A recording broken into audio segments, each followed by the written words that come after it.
13 октябр президенти ҷумҳурии Тоҷикистон пешвои миллат муҳтарам Эмомалӣ Раҳмон дар шаҳри Хорог бинои истиқоматӣ 10 ошёна бо пентхаусро дар хиёбони марказии Шириншоҳ Шоҳ Темур мавриди истифода қарор доданд.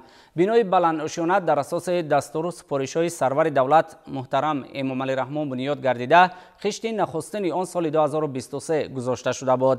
иншоот аз 3 қисмат иборат буда бо қомат афрохтани бинои баландошёна ба маркази маъмурии вилоят шаҳри Хорог ҳусни дигар зам гардидааст. бинои баландошёна 154 хонаи истиқоматӣ бар ҳаво дошта мутобиқ ба талаботи замон бунёд гардидааст ва дар он шароити сатҳи баланди зисту зиндагонӣ фароҳам оварда шудааст. бинои истиқоматӣ бо маблағгузории ҳукумати ҷумҳурии Тоҷикистон дар ҳаҷми беш аз 75 миллион сомонӣ бунёд гардидааст. 56 хона ҳамчун тӯҳфа аз номи сарвари давлат муҳтарам Эмомалӣ Раҳмон ба сокинони шаҳри Хорог ва 6 манзили зист ба омӯзгорони донишгоҳи давлатии Хорог ба номи академик Моёншоҳ Назаршоев тақдим карда шуданд. президенти ҷумҳурии Тоҷикистон пешвои миллат муҳтарам Эмомалӣ Раҳмон ба оилаҳо калиди хонаҳои нави истиқоматиро тақдим намуданд. хонаҳои истиқоматӣ бо ошхона ва дигар лавозимоти рӯзгор таъмин буда тӯҳфаи сарвари давлат муҳтарам Эмомалӣ Раҳмон ба мардуми сарбаланди шаҳри Хорог мебошад. роҳбари давлат муҳтарам Эмомалӣ Раҳмон аз дохили ҳуҷраҳо дидан намуда ба бинокорон барои бо сифати баланд ба итмом расонидани сохтмони хонаҳои истиқоматӣ баҳои баланд доданд.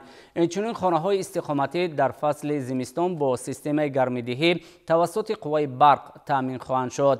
дар ҷарони бунёди бинои баландошона беш аз 300 нафар бинокорони маҳаллӣ ба кор ҷалб гардид. соҳибони хуштолии хонаҳои истиқоматӣ ба пешвои миллат муҳтарам Эмомалӣ Раҳмон барои дастгирию ғамхории пайваста изҳори сипос намуданд. дар ошёнаи якуми бино маркази тиҷоратӣ 24 соата фаъолият мекунад ки дар ин ҷо барои истиқоматкунандагон маҳсулоти ниёзи рӯзгор пешниҳод карда мешавад.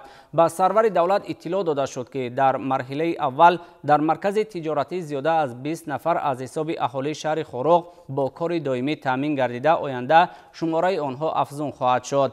дар ошёнаи дуюми бинои навбунёд утоқҳои муосири хизматрасонӣ мавҷуданд ки сокинон имкон доранд ҳамоишу чорабиниҳои гуногунро баргузор намоянд. ҳудуди бинои истиқоматӣ ва пиёдаравҳо бо истифода аз сангҳои орошии корхонаи навбунёди сумани шаҳри Хорог зиннат дода шуда бо як макони дилфиреби сайру саёҳат табдил ёфтааст. дар атрофи бино дарахти ҳамешасабз ва гулҳои зебову рангоранг шинонида шуда сутунҳои равшанидиҳанда аз чароғон шабонгоҳ ба ин макон зебоии хоса зам менамояд.